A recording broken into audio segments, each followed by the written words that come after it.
you first heard like zombies comic book, I mean, were you at all like nervous about what you're getting into, and what was it that convinced you that this project was really going to be something special, you know? Well, yeah, I mean, do you want to, I mean, you can both go, yeah.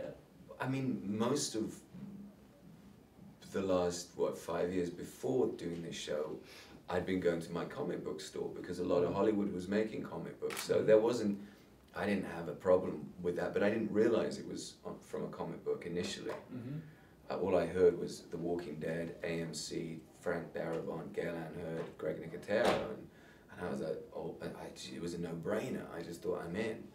And then I read the script, and it was amazing. And there was no mention of zombies, and then my agent said it was a zombie survival horror, and I was like, are you kidding me?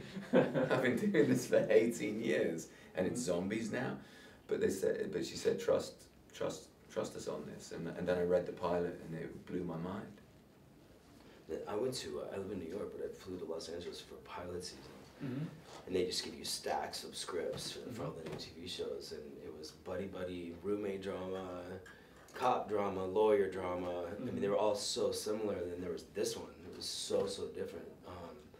That I just said, I just want to get on this one, and they're like, oh, it's all cast, and I was like, well, just let me go in, and maybe I'll play a day part. It seems so cool, and like Andy said, it had all these, you know, Greg, Taro, and Gail, and all these, you know, Frank Darabont, all these amazing people, and I was already watching AMC shows. I was already watching Breaking Bad and Mad Men, and you know, so I knew that quality was there. But so I went in and I read. They gave me Merle's lines to read. Then I heard Merle was cast, and then I went to New York, and they asked me to come back in and read different Merle lines. So I was thinking Rooker can't do it or something. And then when I left, I was told there's a new part now. So. And Frank had written a part for him.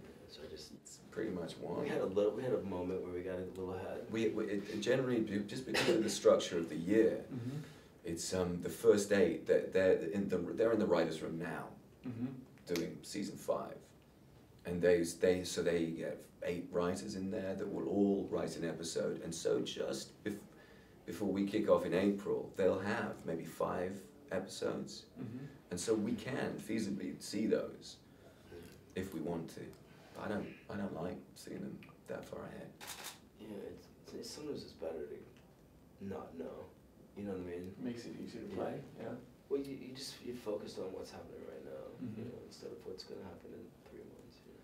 And then also the back 8, it's very much like a juggernaut that's already on the move. You know, because they're editing, they're trying to catch up. It's like this thing that's already. And someone said a great analogy. It's like you're building the train track. And the juggernauts are, you know, you're trying to finish this thing, and the juggernaut's already moving, so that you're doing it as the train's in motion. Yeah. And I've heard this from a bunch of people, and I was wondering, has it ever happened to either of you, where you have a dream where you're...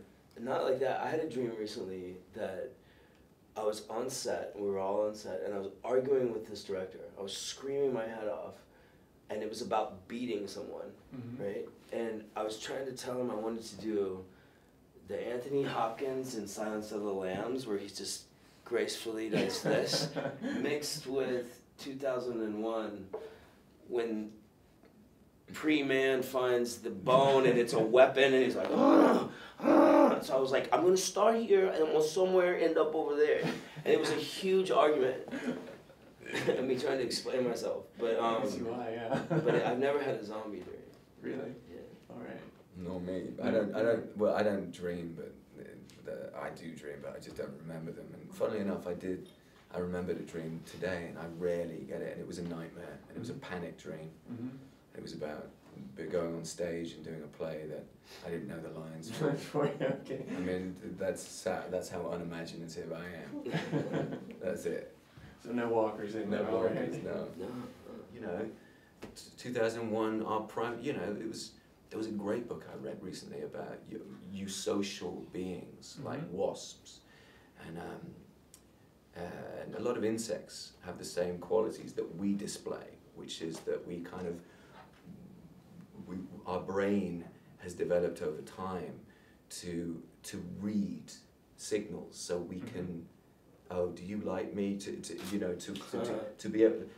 But you know, you look at wasps, you look at termites, you look at these animals do it and work collectively, you socially, and human beings are like that as well. The only thing that differs is that these insects have a breeding single female, whereas we have the complication of sex. And that's where all our problems come from. So I know we hang out quite a bit and we talk a lot, actually. And I love this guy, man. BFF. He's amazing. And it's so lucky that we're on this crazy journey together. I think it really helps you. It does, you know, bond you when you have extraordinary and weird experiences together, you know, as it does the rest of the cast. We've got a really tight unit down there, and it's not made up. I mean, I think a lot of it's to do with the fact we're inhabiting this world. It's about pulling together. It's definitely earned. It's not by accident. Well, yeah, he's cool as funk, this guy, man.